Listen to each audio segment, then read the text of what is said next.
வரஹ்மத்துல்லாஹி வபரகாத்துஹு. கண்ணியத்துக்குரிய சகோதரர்களே, அல்லாஹு சுப்ஹானஹு வ தஆலா குர்ஆனிலே நமக்கு ஒரு உபதேசம் செய்கின்றான். ஃபலா துகுர்ரன்னகுமுல் ஹயாத்துத் துன்யா, உலகம் உங்களை ஏமாற்றி விட வேண்டாம் என்பதாக அல்லாஹு நமக்கு அந்த எச்சரிக்கையை அல்லாஹ் நமக்கு சொல்லி காட்டுகின்றான். அல்லாஹ் ஏன் உலகம் உங்களை ஏமாற்றி விட வேண்டாம் என்பதாக அல்லாஹ் சொல்கின்றான் என்பதாக சொன்னால், நாம் இந்த உலகம்தான் நிரந்தரம் என்பதாக இருந்துவிடக்கூடாது. நமக்கு மறுமையில் ஒரு வாழ்க்கை இருக்கிறது என்பதை அல்லாஹ் ஞாபகமூட்டி, ஃபலா துகுர்ரன்னகுமுல் ஹயாத்துத் துன்யா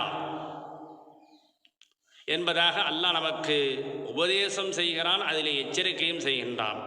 கண்ணியத்துக்குரியவர்களே, இன்றைக்கு செல்போன் தான் உலகமாக இருக்கின்றது.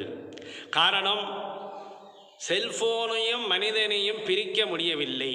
ஒரு நபர் என்ன செய்திருக்கிறார் பாருங்கள். அதாவது கூகுள் மேப் வழிகாட்டின் மூலியமாக ஒரு ஊருக்கு சென்றிருக்கிறார், ஆனால் மாட்டிக்கொண்டார். இன்றைக்கு செல்போன் தான் உலகமாக இருக்கிறது. அல்லாஹ் சொல்லுகின்றானே, ஃபலா துகுர்ரன்னகுமுல் ஹயாத்துத் துன்யா. அப்போ உலகம் உங்களை ஏமாற்றிவிட வேண்டாம் என்பதாக அல்லாஹ் 1400 ஆண்டுகளுக்கு முன்னால் சொன்னால், இன்றைக்கு செல்போன் தான் மனிதனுக்கு உலகமாக இருக்கின்றது. கண்ணியத்துக்குரியவர்களே, செல்போன் எதுவரைக்கும் வருகிறது என்பதாக சொன்னால், மன்னரை வரைக்கும் வருகிறது, கபூர் வரைக்கும் அதை எடுத்து வருகிறார்கள். ஸல்லல்லாஹு அலைஹி வஸல்லம் அவர்கள் சொன்னார்கள், ஒரு மனிதன் இறந்து விட்டால் அவனை 3 விஷயம் தொடர்கின்றது. ஒன்று அவனுடைய செல்வம், இரண்டாவது அவனுடைய குடும்பம், மூன்றாவது அவனுடைய நற்செயல். அவன் செய்த நற்செயல் தான் கடைசியில் அவனோடு தங்கிவிடுகிறது. 2 விஷயம் திரும்பி விடுகிறது என்பதாக சொன்னார்கள். இதை எப்போ சொன்னார்கள்? 1400 ஆண்டுகளுக்கு முன்னால். நான் சொல்கின்றேன், 1400 ஆண்டுகளுக்கு பின்னால் சொல்கின்றேன். 4 விஷயம் மனிதனை தொடர்கின்றது. ஒன்று குடும்பம், இரண்டாவது செல்வம், மூன்றாவது மனிதன் செய்த நற்செயல், 4வது செல்போன். ஆம் கண்ணியத்துக்குரியவர்களே, செல்போனை எடுத்து வந்து என்ன செய்கிறார்கள்? அடக்கம் செய்வதை கூட படம் பிடிக்கிறார்கள். அதை படம் பிடித்தால் என்ன செய்யும்? ஞாபகம் வரும்போது அதை பார்க்க தோணும். அதை பார்த்தால் வருத்தம் ஏற்படுமா, மகிழ்ச்சி ஏற்படுமா?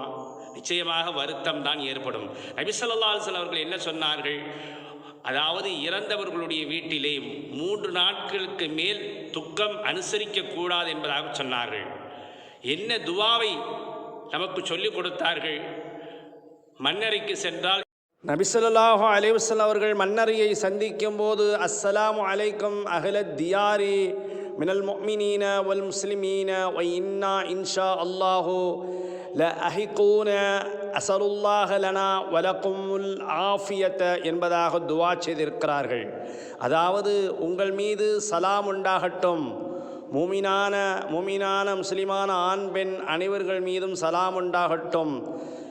இன்ஷா அல்லாஹ், நிச்சயமாக அல்லாஹ் நாடினால் லஅஹிகூன, நாங்களும் உங்களை தொடர்ந்து பின்தொடரக்கூடியவர்களாக இருக்கிறோம் என்று சொல்லிவிட்டு ஸல்லல்லாஹு அலைஹி வஸல்லம் அவர்கள் சொல்கிறார்கள் பாருங்கள், அஸலுல்லாஹ லனா வலக்குமுல் ஆஃபியத, உங்களுக்கும் எனக்கும் அல்லாஹ் நலனை தருவானாக என்பதாக துவா செய்திருக்கிறார்கள்.